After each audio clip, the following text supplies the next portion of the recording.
Olá a todos, eu sou a professora Camila Cristal, nascida e atuante na região do Complexo do Alemão, sou pedagoga, mestre em educação pela UERJ, hoje trabalho como diretora adjunta no CIEP no Complexo do Alemão, também sou mediadora à distância na faculdade, no curso de pedagogia, participo de grupo de pesquisa na UERJ, fui beneficiada por um projeto social que me levou ao ensino superior. Então, hoje eu me sinto na obrigação de ajudar a minha comunidade. Hoje participo de projetos sociais que ajudam a retirar crianças do seu cotidiano, assim, marcado pela violência.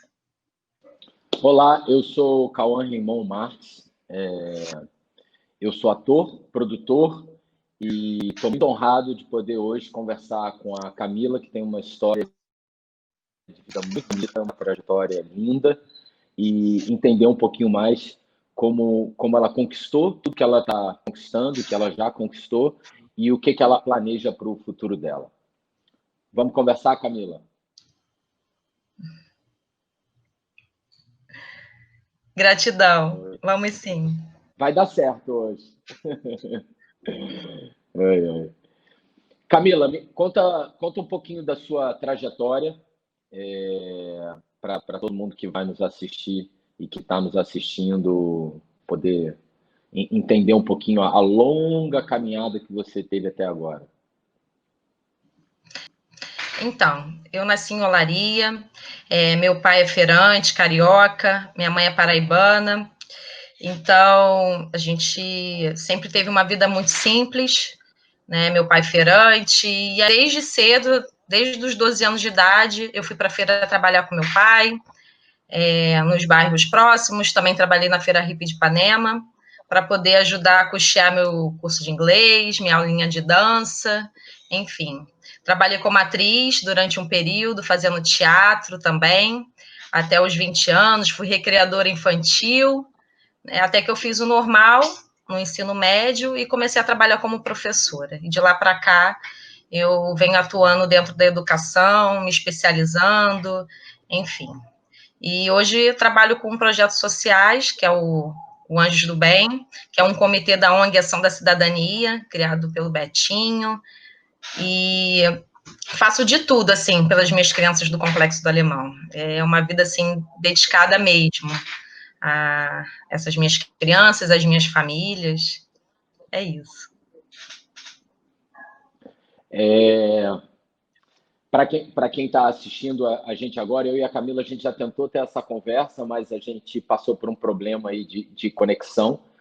E eu me lembro que foi muito bonito, assim, do seu depoimento, se quiserem inserir nessa nossa conversa, porque a Camila falou coisas muito importantes, de um jeito muito emocionado, como a gente tem que ficar diante da trajetória dela.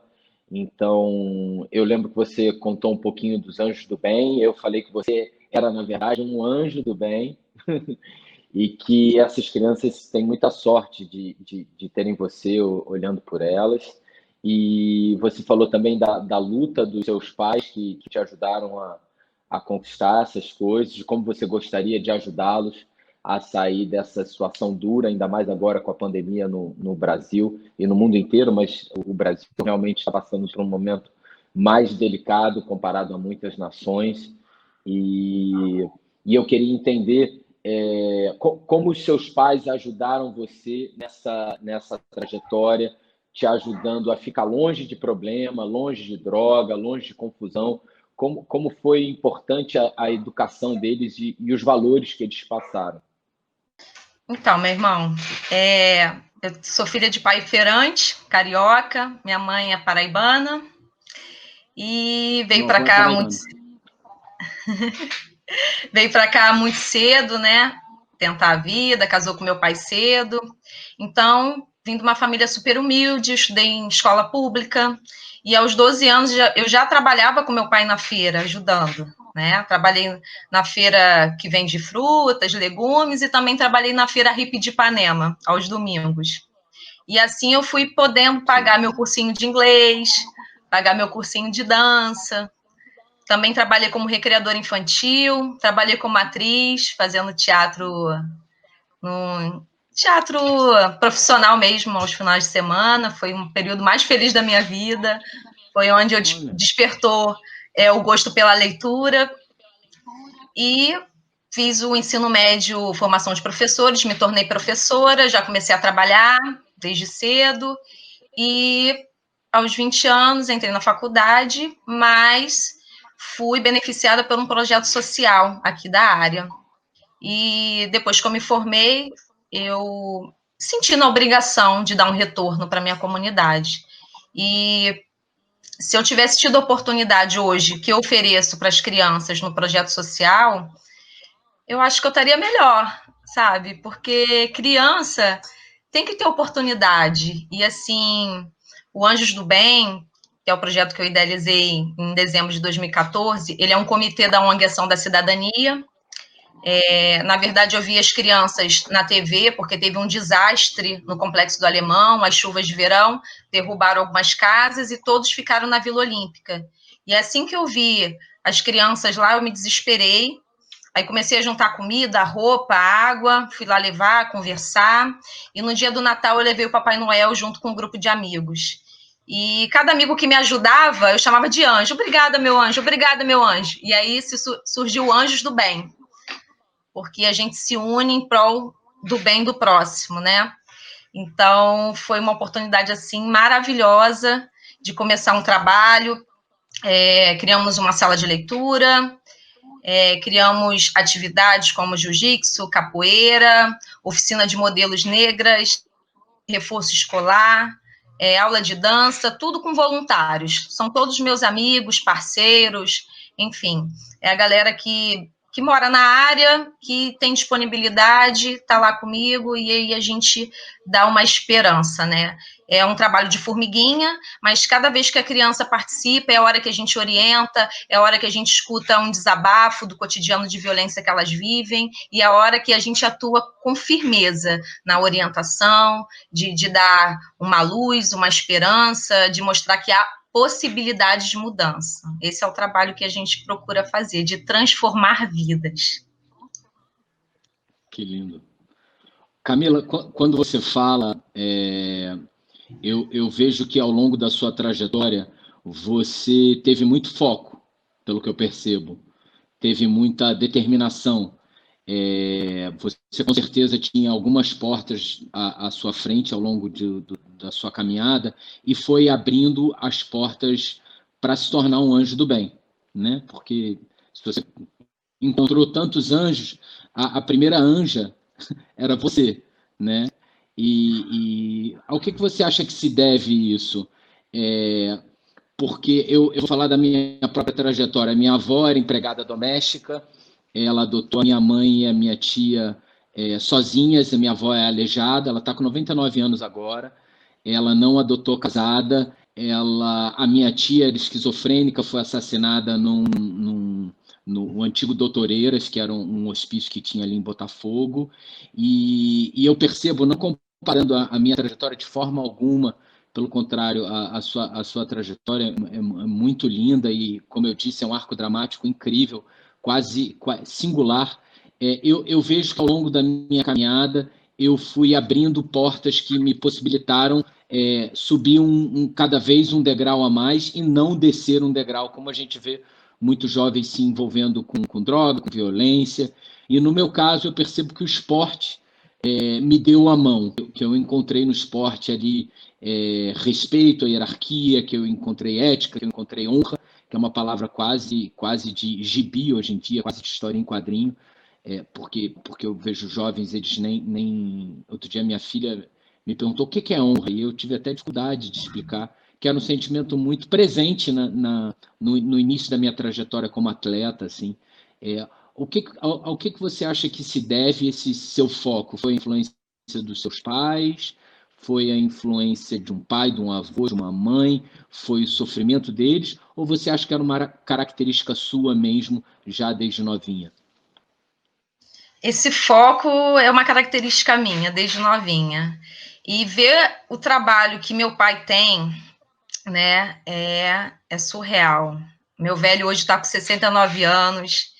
E se eu pudesse, Uau. meu irmão, eu colocava meu pai e minha mãe numa caixinha nesse período, porque é triste para mim, né, enquanto professora, ainda não poder ajudar como eu gostaria meus pais, sabe? Meu pai tem que ir para o SEASA nesse período de pandemia, ter que trabalhar, para mim é complicado, sabe? Não é a vida que eu gostaria, né, para mim e nem para os meus filhos, meus futuros filhos, né? Então, me dói muito ele ter que sair 5 horas da manhã com a bolsinha dele, meu pai é ambulante. Então, eu fico com medo de perder meus pais, assim, que você não imagina. Então, a luta de trabalhar de segunda a segunda, minha mãe também vem de pano de prato, vem de sacolé, saía com a carrocinha dela, agora já não está podendo sair com a carrocinha dela por conta da pandemia. Isso dá força, a gente tem que melhorar. A gente veio para o mundo para fazer a diferença e a gente precisa melhorar. E para mim, o sol nasce para todos. Depende de como você quer, o que você quer para sua vida, porque você pode mudar a trajetória da sua vida, né? Todos nós temos essa possibilidade. Né? Não adianta reclamar, não adianta ser negativo. Tá ali a oportunidade. Eu sou de escola pública e hoje eu sou uma servidora pública, me tornei diretora de uma escola. Então, assim, é um orgulho para minha família, é um orgulho para minha comunidade, e eu passo isso para as minhas crianças e para as mães das minhas crianças também, né, para os responsáveis. Eu sou cria da comunidade, né, e aproveitei a oportunidade. Eu segui, fui direitinho e consegui, aproveitei tudo aquilo que a vida me deu. E por que vocês não podem fazer o mesmo? Né? Vocês querem ter um carro? Vocês vão poder ter um carro. Vocês querem ter uma casa? Porque, imagina, eu visito muito a comunidade do Complexo do Alemão. E os meus alunos, às vezes, Cauã, levam 40 minutos, 50 minutos andando para chegar até a escola, porque não tem condição. Passa por vielas, passa por becos, escadarias, barrancos. É triste, sabe? E eu pergunto para eles, vocês querem viver a vida toda dessa forma? Tia, é muito cansativo, é muito cansativo. Então, aproveitem a oportunidade que vocês têm com as atividades, sabe? Tem um ano, mais ou menos, teve um campeonato mundial de jiu-jitsu, eu arrumei padrinhos, né? Eu tenho um grupo no WhatsApp, e aí cada um apadrinhou uma criança. A gente trouxe uma medalha de prata do jiu-jitsu para a nossa escola, para a nossa comunidade. Nossa, que honra! A palavra aí que você colocou, que honra trazer uma medalha de prata de jiu-jitsu para dentro do Complexo do Alemão. Então, assim, porque eles acreditam, porque eles aprendem, porque eles são disciplinados, porque eles são determinados, e o que eu estou ali é um meio, né, de colocar assim, luz na vida deles para que eles possam também ser vitoriosos, assim como eu me sinto hoje, né? É isso. E me diz uma coisa, como você acha que o conhecimento e a forma como os teus pais te educaram, como você mesmo disse, te ajuda a cuidar desses anjinhos, você como um anjo grande para essas crianças, e eles como pequenos anjinhos que podem, claro, e a gente espera e torce que eles se tornem anjos tanto quanto você, ou de uma forma diferente, mas que eles consigam continuar a propagar o bem. O que acontece? Eu gostaria de ter tido mais oportunidade de fazer outras atividades, né, quando adolescente, quando criança, mas não tive. Então, eu trabalhei em escolas muito boas aqui no Rio, que foram o CAP da UERJ, o CAP da UFRJ, são escolas exemplares, Muito bom e isso. assim que eu passei no concurso para a Prefeitura do Rio, eu quis que a minha escola também fosse uma escola modelo, mesmo sendo no Complexo do Alemão, por que não? Né? Claro. São crianças, então eu quis mostrar com Anjos do Bem, foi uma união minha com algumas professoras, para fazer atividades após o turno, para que eles pudessem ficar mais tempo na escola, ao invés de estarem na rua. Então, eles têm a oportunidade de ter aula de jiu-jitsu, de capoeira, de oficina de leitura. Nessa sala de leitura, eu faço dramatizações com eles, a gente usa fantoche. Fiz uma oficina de beleza negra de meninas, né? Porque uma das coisas que me inquietam muito dentro da escola é o racismo, é o preconceito, e entre eles, óbvio que uma escola na favela é uma escola que existem mais crianças negras do que brancas, isso é fato, e eles, entre eles mesmo, eles se ofendem, né? Falam palavras assim horrorosas, como macaco, seu preto, urubu, e aí isso é muito sério. E a hora que nós, enquanto Muito educadores, temos que ser muito incisivos, um papo reto, uma rodinha de conversa e conversar sobre essas questões. Então, eu tenho algumas meninas que eu fiz o convite, que já são do projeto, não tinha problema se não tivesse o perfil de magrinha, sabe, para estar na oficina de modelo, mas foi muito lindo, tivemos umas 20 meninas, né, para Beleza Negra, conversamos sobre empoderamento feminino, sobre a forma de se vestir, a forma de se arrumar, e foi muito legal, teve uma experiência muito bacana, que uma menina que já foi de lá, está no 7º ano em outra escola, apareceu e falou sobre ela, como ela mudou. Ela faz uma oficina de modelo lá no complexo também. E ela chegou: meninas, não deixem ninguém apagar o sonho de vocês. Vocês podem tudo, tudo, tudo que vocês quiserem na vida de vocês. Não deixem ninguém falar que vocês não podem mudar. E não ligue se o cabelo de vocês é assim. O cabelo de vocês não é duro. O cabelo de vocês podem fazer tudo. Pode botar um black, pode fazer uma trança. O cabelo de vocês é crespo. Amem o cabelo de vocês. E aquelas meninas todas assim, ó, de boca aberta para a Rayana. A Rayana deu um show de empoderamento feminino. E é isso que eu tento passar para elas, né? Que elas são lindas, que elas têm que aproveitar a beleza delas e viver, né? Feliz, né? Com aquilo que Deus proporcionou para a vida delas. Camila, a faixa etária deles qual é? De 6 a 12 anos. Trabalha, assim... De 6 a 12 anos. Mas o projeto em si, quando eu faço festas maiores, eu englobo a família toda, porque eu gosto da família dentro da escola. Então, as famílias têm, assim, 3, 4, 5, 6, 7, 8, 9 irmãos.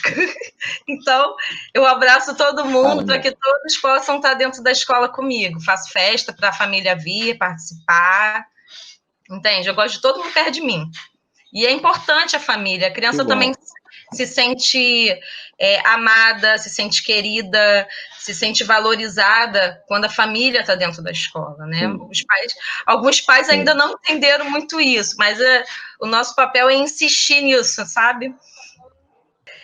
Eu queria saber sobre... eu soube que você é embaixador de um projeto social, e eu queria saber quando você começou, o que te despertou para isso. E a segunda pergunta que eu tenho curiosidade: o que faz um embaixador de um projeto humanitário? Se é só tem esse título, ou se você participa de reuniões, se você faz alguma ação? Eu faço parte de um projeto que se chama Together Band. O cofundador é o Cameron Saul, é um inglês, ou Saul, I don't know. Não sei como pronunciar perfeitamente o sobrenome dele, o primeiro nome, sim. Me convidaram antes da pandemia. Eles têm 17 causas, subdivisões em prol de um mundo sustentável. Então, eles defendem os oceanos, as florestas, a pobreza. Eles trabalham com comunidades ao redor do mundo, com mulheres que, por exemplo, se libertaram do tráfico sexual. Eles colhem o plástico da Costa Rica, trabalham numa comunidade na Bahia, fazem pequenas coisas de moda que tem muito bom gosto. e aí eles sabem como fazer um bom produto e podem orientar e colocar todas essas pessoas no mercado de trabalho. Como eu participo, atualmente eu entrei na parceria um pouquinho antes da pandemia. Então, eu fiz uma live, como a gente está fazendo agora uma conversa, a gente não está fazendo uma live, fiz uma live com eles. E, na verdade, eu estou esperando a pandemia para poder participar um pouco mais ativamente. Tirando a Together Band, eu ajudo várias entidades que me procuram. Agora, através do Instagram, as pessoas te encontram com muita facilidade. Eu adoro divulgar o material do trabalho que o Flávio Canto faz ali na Rocinha. Eu adoro ajudar também o Gerando Falcone, que é uma entidade muito séria, e eu estou sempre disposto a ajudar de alguma forma. Eu atualmente estou desenvolvendo uma série como produtor, porque não estou podendo trabalhar como ator. Então, o meu tempo eu estou focado nessa série e quero poder usar a dramaturgia para fazer alguns questionamentos sobre o universo do projeto que eu estou criando. Eu acho que um ou dois núcleos ali de dramaturgia podem realmente trazer muita atenção para alguns assuntos muito sérios. Então, atualmente, eu simplesmente empresto a minha imagem e a minha palavra para poder ajudar a mensagem a chegar um pouquinho mais longe. Eu gosto de pensar, tem muita gente que às vezes imagina a religião como se fosse física quântica, são partículas. É muito engraçado, quando você você já viu esse estudo que um copo d'água, quando a pessoa faz uma oração de amor, um microscópio, você viu, né? Fez um microscópio, olhou a água e ela era toda conectada, toda bonitinha, as moléculas lindas. E quando a água entrou em contato com a sensação do ódio, da raiva, as moléculas eram todas quebradas.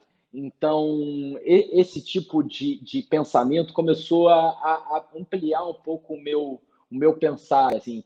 Então, eu não presto atenção numa religião, mas eu presto atenção na espiritualidade, em como você agindo positivo, a probabilidade é que você gere coisas positivas. Eu não acho o mundo justo, infelizmente, mas eu acho que você tem que praticar a justiça e estar sempre prestando atenção nas situações injustas que estão para acontecer ou aconteceram e tentar resolver isso de uma forma que ajude todas as partes a encontrarem um lugar de amor, de calma, de paz, dentro da possibilidade da situação.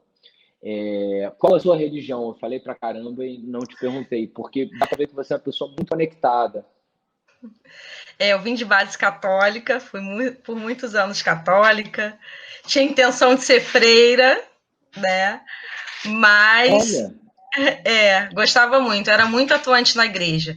Participava da campanha da fraternidade, que tinha que subir o morro para poder rezar a casa das pessoas. Participava do grupo do Vicentino, que arrecadava alimentos para dar para os pobres da igreja. Grupos de orações, fazia isso tudo. Mas, por volta dos 16 anos, fiz o crisma, fui batizada, enfim. 16 anos eu conheci a Umbanda e me apaixonei pela Umbanda, né? Hoje eu sou mainha de uma tenda de Umbanda, e é muito bacana o trabalho que a gente faz aqui, né? Então, o amor em primeiro lugar, sempre, né? É uma das coisas que me move a fazer todo esse trabalho de social, é o amor, né? Se a gente não consegue praticar o ensinamento de Jesus, né? Que é o amor ao próximo, enfim, quando a dor do outro não te traz nada, sabe? Tem esses conceitos assim. E uma frase que eu gosto muito, assim, que é do Gandhi, né? Seja você a mudança que você quer ver no mundo, né? Seja você. Então, eu tento fazer com o meu exemplo, né? Que o meu exemplo seja visto por muitas pessoas, porque existem muito mais notícias boas, ações boas do que ruins, mas infelizmente as pessoas gostam mesmo de coisas de morte, coisas de fofoca, enfim, coisas horrorosas. E eu sinto muito por isso, né?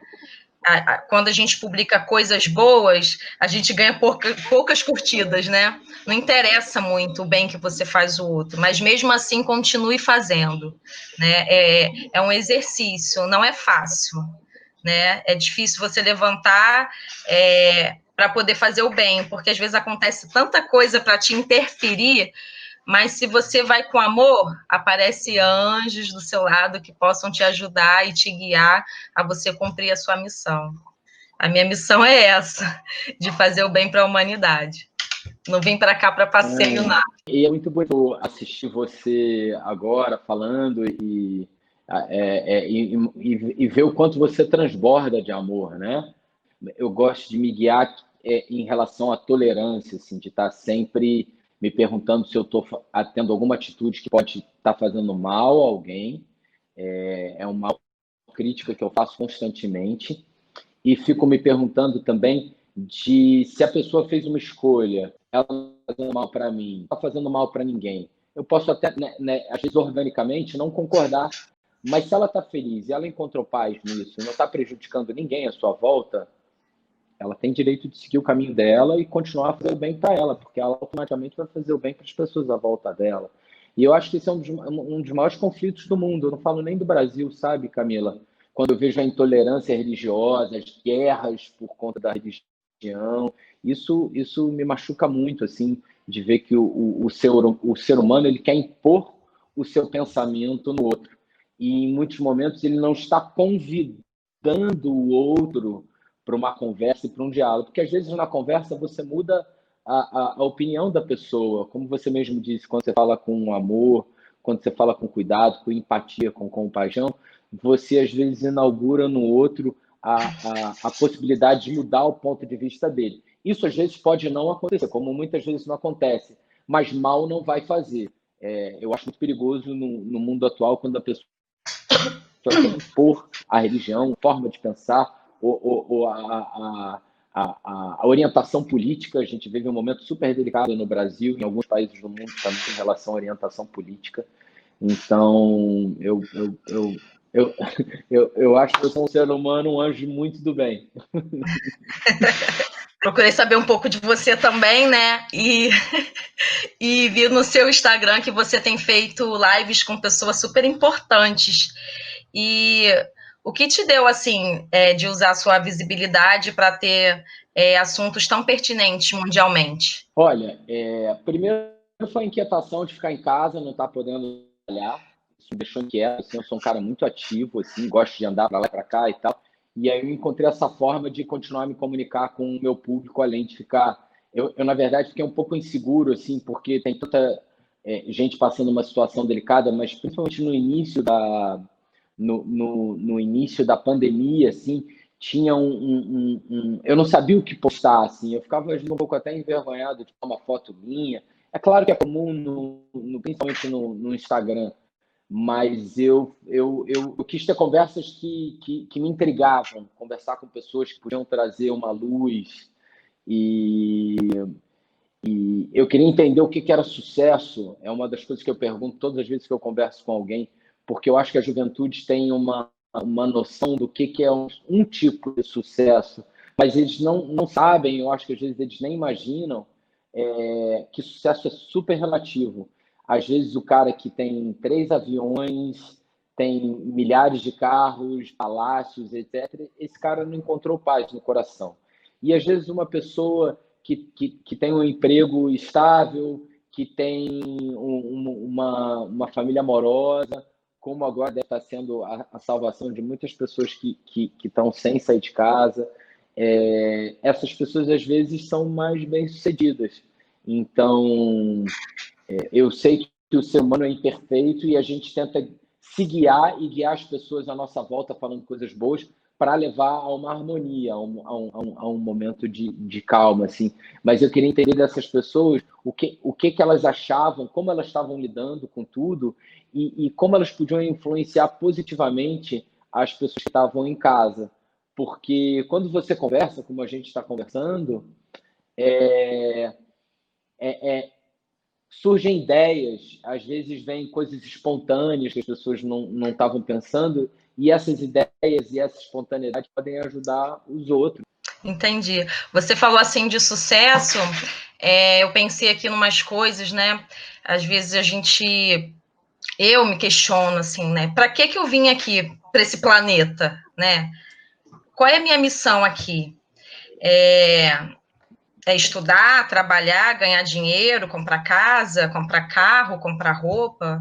É para me satisfazer meus desejos, minhas vontades, né? Me mimar, enfim. Eu fico pensando, né? Eu Só para também. ser rico, ser bem-sucedido na vida, é para isso que eu vim? Essas coisas me inquietam muito, sabe? O sentido da gente estar aqui, né? E já que eu estou aqui, o que eu vou fazer? Esse é o legado que eu vou deixar? Ter que namorar, ter que casar, ter que ter filhos, e deixar uma herança para o meu filho, uma casinha pelo menos para o meu filho? É isso? Ou será que é deixar valores, né? Deixar valores, construir coisas, construir legados, construir pensamentos, né? Então, eu fico com esse questionamento, porque tem gente que fala assim, você é muito nova, você tem que passear, você tem que curtir a vida. Mas eu curto fazendo essas coisas, as pessoas que não me entendem, porque eu gosto. Eu gosto de estar lá no morro, eu gosto de estar pegando peso, ficando com a coluna estragada, eu gosto de abraçar minhas crianças, de aconselhar, de visitar. Eu gosto de fazer isso tudo. Eu sinto um prazer enorme. Eu não consigo me ver hoje longe desse tipo de ação. Nessa época de pandemia, eu tenho imunidade muito baixa, e eu falei, eu vou ficar quietinha em casa, né? Porque estou sem plano de saúde, então, se eu estou sem plano de saúde e ficar doente, estou lascada. Então, vou ficar quietinha. Porque acabaram os leitos, né? Você já fica assim, como é que eu vou fazer? Então, só foi uma mãe me ligar, tia Camila, tô passando fome, não tem um grão de feijão aqui. Aí me deixou louca, né? E aí, o que eu vou fazer? Eu tô recém-divorciada, recomeçando a vida, dura, e pobre tem que usar a criatividade, né, meu irmão? Não tem jeito. Senão a gente não consegue fazer nada. Claro. Então, botei uma mesinha na porta da minha casa, fiz um cartaz e peguei tudo que eu tinha dentro de casa na despensa e botei lá. Pegue, se precisar, pegue conscientemente. E, se puder, doe e deixe aqui. E aí, o primeiro dia foi um horror, porque todo mundo levou tudo e não tinha nada, nem para mim.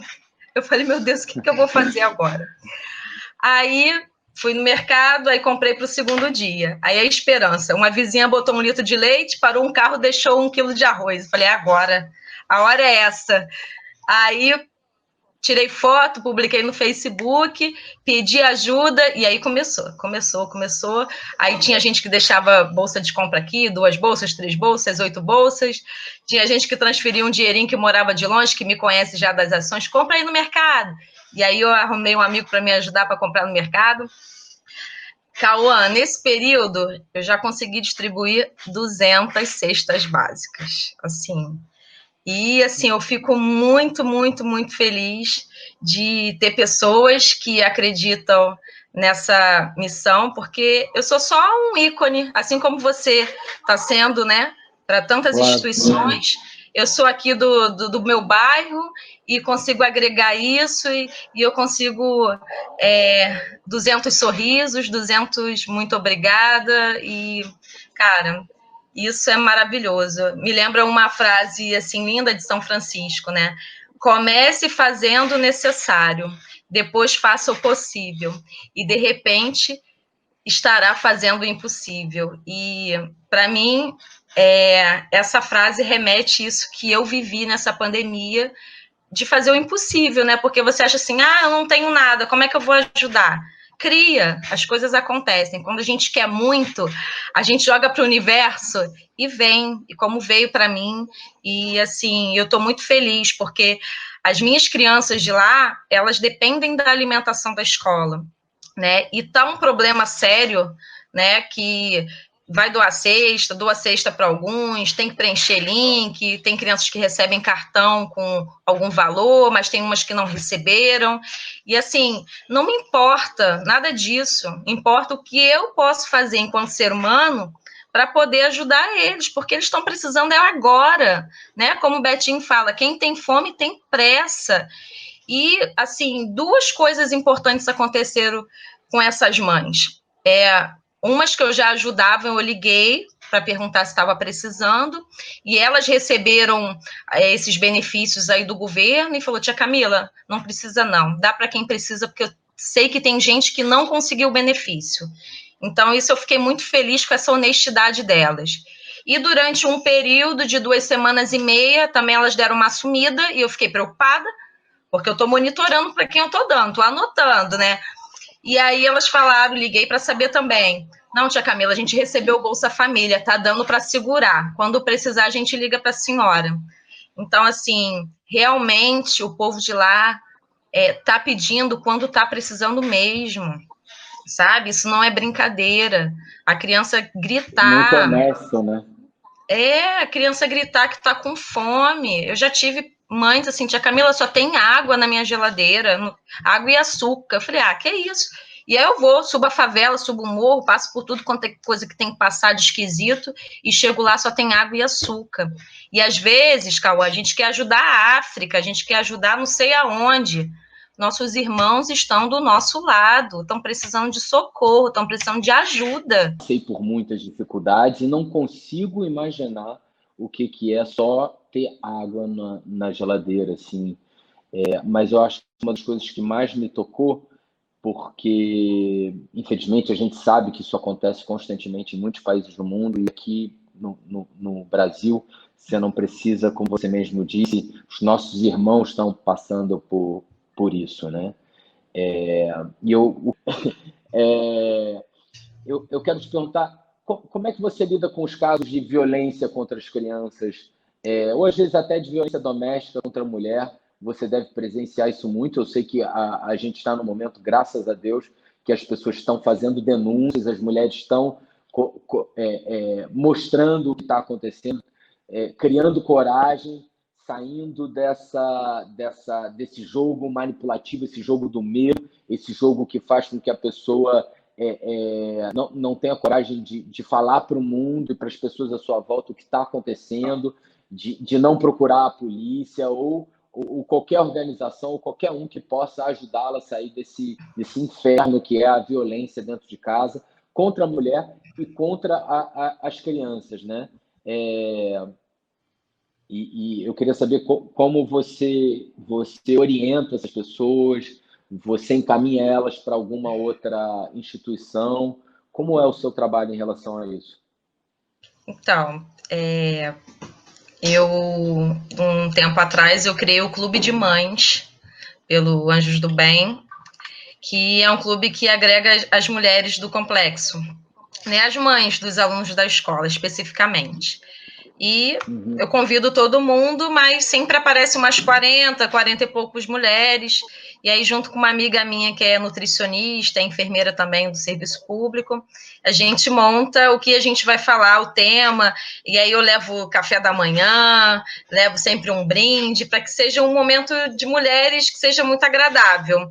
E a gente orienta de tudo quanto é forma. O uso da água, etiqueta, sobre doenças sexualmente transmissíveis, enfim. E a gente já caiu também num ponto da questão da violência, do que elas podem estar fazendo, a gente orientou, e muitas trazem, né, as suas experiências, são muito dolorosas, e que muitas vezes se sujeitam a isso por conta de ter uma casa, por ter comida. Tia, eu não tenho para onde ir, então eu tenho que aceitar, né? Então, essas crianças, elas presenciam as mães tomando porrada mesmo dos seus maridos, enfim, daí para baixo. Mas o que me deixou, assim, muito chocada nesse período como gestora, são a questão do aliciamento, né, das crianças. Isso foi algo que me chocou. Tive 2 casos nesse período que eu estou lá na escola. Aliciamento para prostituição? Prostituição do menor? Isso e estupro mesmo, tentativa de estupro mesmo, né? Então, assim, escutar a criança relatando tudo que ela vivenciou, eu vou te falar. Olha, não é mole. Eu fiquei, assim, um final de semana sem me alimentar, porque nada descia de tudo que eu escutei de crianças, sabe? E de tudo que elas passaram, de ter que ir a médico, de Instituto Médico Legal, de ter que tomar coquetéis por conta de doença. O relato da criança falando sobre toda a situação é a coisa mais terrível do mundo, assim. E diante do relato dela, eu não posso cair em prantos, né? Você tem que ser uma pessoa madura, forte e dar conselho. Mas eu vou te falar, depois que as crianças saíram, eu e a outra gestora, a gente ficou assim arrasadas mesmo, a gente ficou chorando horas, a gente teve que sair da escola para respirar, e óbvio, acionar o conselho tutelar, e aí depois que passa, né, aí a gente chama o conselho tutelar, a gente avisa a coordenadoria, enfim, a gente pede ajuda de vários locais, mas é muito difícil estar nesse papel, Cauã, muito difícil mesmo, sabe? Eu imagino. O conselho tutelar, ele consegue ser efetivo? Muita demanda, meu irmão, muita demanda, funciona, mas bem devagar, sabe? Bem devagar. É próximo até da nossa escola, mas confesso que a demanda de trabalho é muito grande, são poucos conselheiros e parece que o trabalho não anda. A verdade é essa. A gente pede socorro mesmo. A gente pede socorro por várias coisas dentro da escola, né? Enquanto isso, a gente vai fazendo a nossa parte. O trabalho que eu faço muitas vezes pela academia, né, pela parte acadêmica, você não deve estar fazendo porque quem tem que fazer isso é o governo, mas eu estou pouco me importando com o governo, eu quero que as coisas caminhem, e se eu puder fazer, eu vou fazer tudo. Eu sou aquela que se eu tiver que tirar minha roupa, eu tiro, entrego e vou em frente, entende? Qualquer tipo de preocupação, de ajuda que elas me pedem, as mães me chamam para conversar, para desabafar, o que eu posso fazer, o que a senhora pode me ajudar, e eu ajudo, tudo que eu posso, eu faço. Um caso que teve, que chamou muita atenção, não sei se você lembra, uns anos atrás, o menino Eduardo de Jesus, ele tomou um tiro lá no Complexo do Alemão, numa quinta-feira santa. Ele foi meu aluno do projeto também, e ele estava com a mãe na sala, conversando, vendo TV, escutou o barulho da irmã subindo as escadarias, sentou na porta, o policial tomou um susto, ele tomou um tiro de fuzil na cabeça, né? Os miolos dele foram parar no pé da mãe, e o menino caiu das escadas abaixo, né? A escada abaixo. Isso foi algo que chocou muito, a mãe me ligou gritando, tia Camila, nosso menino está aqui com a cabeça aberta, socorro! E não me deixaram subir o morro, porque o morro fechou, todas as vielas que chegavam até... Ele morava muito no alto, então não permitiram a entrada, eu fiquei enlouquecida aqui, e foi muito difícil para essa família, sabe? Foi difícil porque a família teve que sair do morro, foi perseguida, né? Essa ação foi arquivada, né? Hoje... Perseguida por quê? Perseguida pelos policiais, porque tentaram, na época, colocar armas e drogas, e nisso os moradores tiraram foto, enfim. Eles passaram um sufoco. Eles queriam inverter a situação. Isso. E aí foi um sufoco do caramba. Ela ficou escondida em casas de parentes aqui no Rio, entrando em contato comigo, claro, e hoje ela está no Nordeste, enterrou o filho no Nordeste, mas foi uma tristeza, assim, para todos nós. Eu tive que fazer, durante uma semana, entrevista para tudo quanto é tipo de jornal, emissora de TV, e até aqueles programas que eram cômicos, que fez entrevista comigo, o cara chorou, caramba, não estou conseguindo. É difícil, muito difícil. Era um menino bom aluno, ia para os asilos comigo, que eu ainda faço também atividade em abrigo de senhoras abandonadas, aqui também no Rio, e o menino participava, fazia teatro para as velhinhas comigo, sabe? Então, era um menino maravilhoso. E, infelizmente, até gente famosa colocou que o menino era entregador de quentinha de bandido. Só que o menino ficava até 4h30 da escola comigo, então não tinha como. A gente sabe qual é o perfil de quem vai seguir uma vida esquisita e de quem é bom aluno, quem é íntegro, enfim. Foi uma situação assim muito triste que eu passei, não desejo para ninguém. Aliás, cada hora é uma coisa assim, né, bem chocante. Trabalhar ali tem disso, né? A gente tem que estar preparado. Claro, imagino. E a gente nunca tá, porque cada hora é uma novidade. Então, foi o Eduardo repercutiu no mundo todo, né? Até teve uma equipe, uma instituição francesa, Jesuí Eduardo de Jesus, botou na praia de Copacabana. Nossa, quantos Eduardos morrem todos os dias nas nossas favelas, né? Quantas crianças estão indo embora, perdendo seus sonhos, sua vida, metralhando famílias, porque a criança morre e destrói a família inteira, sabe? E quem está próximo também, porque essa dor que eu sentia não passa não, meu irmão, fica aqui, ó. Não posso nem me aprofundar muito, daqui a pouco eu estou chorando aqui de novo, porque é horrível ser tratado como um nada, né? Quem está no morro, quem é pobre, quem é negro, enfim, é sempre um agravante para ser esquecido. É a nossa realidade, é pura realidade. Eu não estou aqui falando de algo, não, é isso que acontece, é isso que eu vivencio todo dia na escola. Obrigado. Obrigado. Desculpa Gratidão, o momento que Cauã. eu fiquei emocionado, não soube o que falar. Fiquei com raiva de todos os homens do mundo que fizeram alguma coisa contra alguma criança ou alguma mulher e atrapalharam a harmonia e a beleza e a dádiva que é uma família. Então, eu fiquei um pouco congelado. E olha que eu sou bom nisso, hein? Eu me considero um cara que trabalha há 18 anos. Eu fiquei sem palavras, não soube o que falar, Camila. Você faz um trabalho lindo, você está de parabéns. Um beijo enorme. Eu que agradeço, também aprendi muito com essa Possa conversa. voltar a ter uma conversa. Gratidão. Eu sou o Cauã Raymond e se você assistiu essa conversa, com certeza você deve ter ficado tocado com as várias histórias e com a força que a Camila tem e a forma como ela encara a vida de um jeito positivo, trazendo uma situação positiva e melhor para todas essas crianças e pais que conseguem fazer parte desse projeto.